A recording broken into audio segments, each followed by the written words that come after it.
The Big Bowl show has arrived. Shine them shoes and polish that brass. The final General Gridiron of 2016 has arrived, and we're going to have a frontal assault on the top 20 bowl matchups of the season. Merry Christmas and Happy New Year. Welcome into the bunker of General Gridiron, Bill Marshall of Football Forecasting. We're about to map out the way this college football bowl season is going to go. Will your favorite team be marching to victory, or will the enemy be taking your battle flag? On last week's show, we went through the list of lackluster teams suiting up in games between now and December 27th. But when Wednesday, the 28th of December arrives, you better grab your helmet and man those battle stations, because those are the games that'll be the ones to watch, including the national semifinals. So, load up for another round of General Gridiron's football foretelling. Now, on to the top 10 bowls of the holiday season. New Era Pinstripe Bowl, Pittsburgh versus Northwestern. The most exciting aspect of this bowl game is the location. The hallowed home of the hated and hallowed Yankees open up their comfy address and invite two mediocre ball clubs to battle it out on the baseball diamond. Pitt will square off against Northwestern in a battle of mid-pack majors who really like paychecks. Dan Marino U brings an offense capable of putting points up against the best in the country. Pitt will have a walk-off double in the 9th inning to win this one. The Generals victor, Panthers. Russell Athletic Bowl, West Virginia versus Miami. Folks, these two programs were almost really good this year. In fact, the Mountain Dew's swilling couch burners were almost Big 12 champs for a few weeks. On the other side, Sebastian appeared to be ravenous for ACC respect, and the Canes were the respective favorites of their conference as well, for a time. And now the two almost champs get to face off in Orlando at Camping World Stadium to determine which also-ran program is king of trophy sniffers. WVU brings a stout defense, while Miami has been shut down by above-average defenses this season. Couches fry in Morgantown. The Generals victor, West Virginia. The Advocare Texas Bowl, Texas A&M versus Kansas State. Former Big 12 conference mates collide in the Bayou City when Texas A&M attempts to pull the ripcord on an incredible free fall from the top 5 to an inconsequential and a very weak SEC West. K-State is the tortoise to the Aggie hare, as the Power Cats have been slow, steady, and characteristically uninspiring on three sides of the ball. Can the Collie worshippers reclaim the heat that brought them to national prominence? Or was that run merely an East Central Texas mirage? The Aggies are a flashy fraud, and the Cats plug away. The Generals victor, Kansas State, in a close one. Belk Bowl, Arkansas versus Virginia Tech. Modern Southern style. That's the motto of the namesake department store that sponsors this Charlotte showdown. The game could be described in a similar three-word statement: boring, slow, plodding. And no, I'm not describing Brett Bielema. I'm nutshelling these two programs. If you enjoy big plays, fast-paced offense, and excitement that could possibly wake someone from a midday nap, avoid this game. These two crews will line up and pound each other until one side quits. The Hog-O line is made up of some powerfully plump swine, and hogs hit harder, longer. The Generals victor, Arkansas. Valero Alamo Bowl, Oklahoma State versus Colorado. Another former conference matchup takes shape along the Riverwalk in San Antonio. Okie Light is recovering from tasting the 12 trophy before being slapped by their in-state rivals. Colorado, too, is fighting through some light PTSD after being dismantled on their quest for a Pac-12 title. Which program can bounce back from its depression in time to play what will be a very tough ball game? Mike Gundy's mullet is said to have magical powers, and it's ready to be rubbed. The Generals victor, Oklahoma State. Now those were some mighty fine gridiron contests, but I know you'll want to know who the Generals picking to win the war. I'll tell you in a moment as General Gridiron continues with the big announcement. Because you want more flavor, at Nuke's we marinate and grill to perfection. Because you want the latest culinary tastes and trends, we never rest. At Nuke's, great food drives us. So we are meticulous in our preparation, obsessed with the quality of our ingredients, and uncompromising about serving you our very best. We believe that sharing a memorable meal is one of life's ultimate pleasures. Join us at Nuke's Eatery.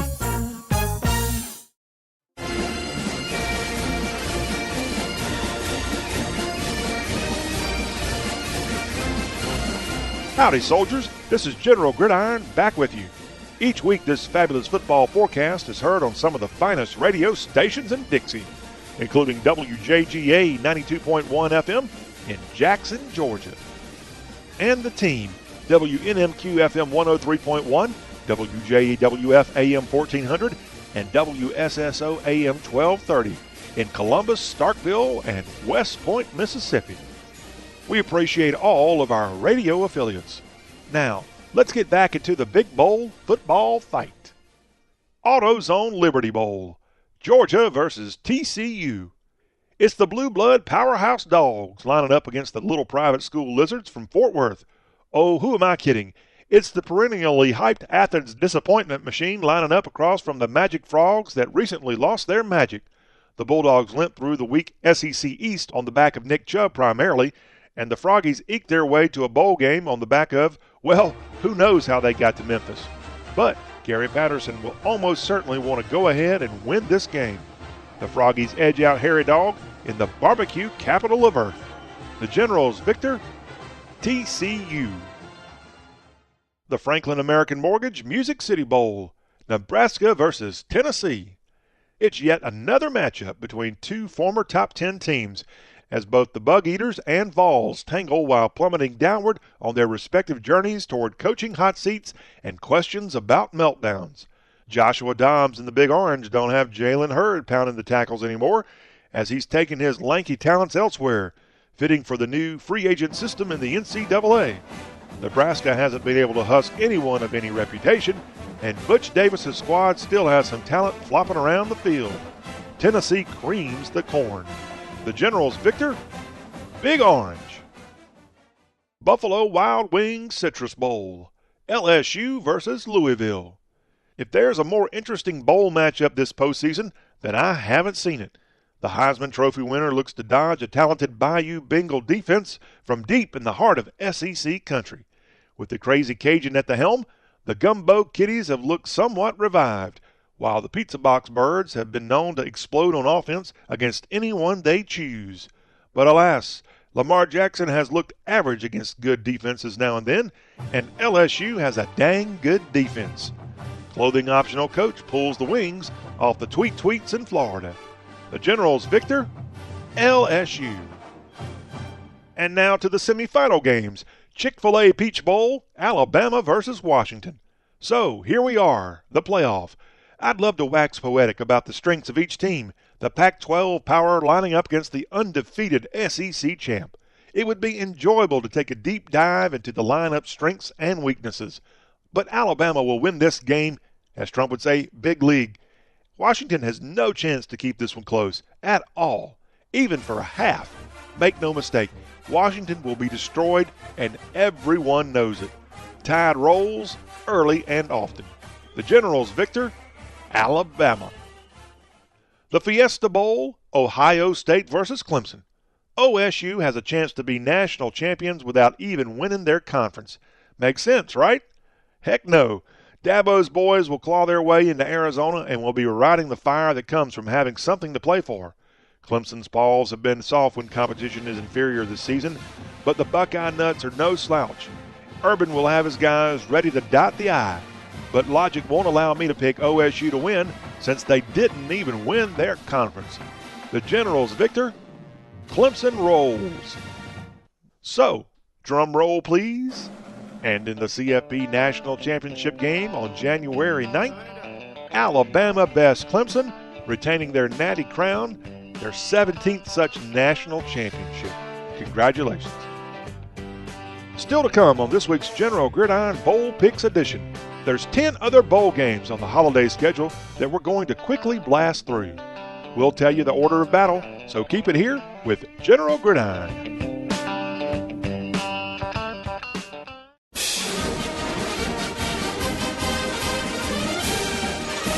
This is General Gridiron back with you. We've already maneuvered through the list of top 10 bowl games coming up the next few days. Now, it's time to fix bayonets and storm the field with our rapid-fire quick picks of 10 pretty good bowl contests. In the Foster Farms Bowl, Utah scalps Indiana. South Florida silences South Carolina in the Birmingham Bowl. In the Hyundai Sun Bowl, North Carolina outsmarts Stanford. Air Force launches a nuclear attack on South Alabama in the Nova Home Loans Arizona Bowl. In the Capital One Orange Bowl, Michigan flummoxes Florida State. In the TaxSlayer Bowl, also known as Gator Bowl, Georgia Tech stings Kentucky. In the Outback Bowl, Florida filet mignons Iowa. Wisconsin hands Western Michigan its first loss in the Goodyear Cotton Bowl Classic. The granddaddy of them all, in the Rose Bowl game presented by Northwestern Mutual, USC looks right at home in Pasadena against Penn State. And in the All-State Sugar Bowl, Oklahoma embarrasses Auburn. Well, that does it for the 2016 edition of General Gridiron. You can now put your swords back in their scabbards. We'll be back on the air the first week of September for the start of the 2017 college football season. Can't wait. This is John Rawl, the General of Gridiron Glory, thanking you for letting me rally the troops this season. This show was penned by the tall Texan, Matt Heermans. Thanks, Matt. General Gridiron is a production of CRM Sports. For more, log on to crmsports.com. That'll be all, y'all.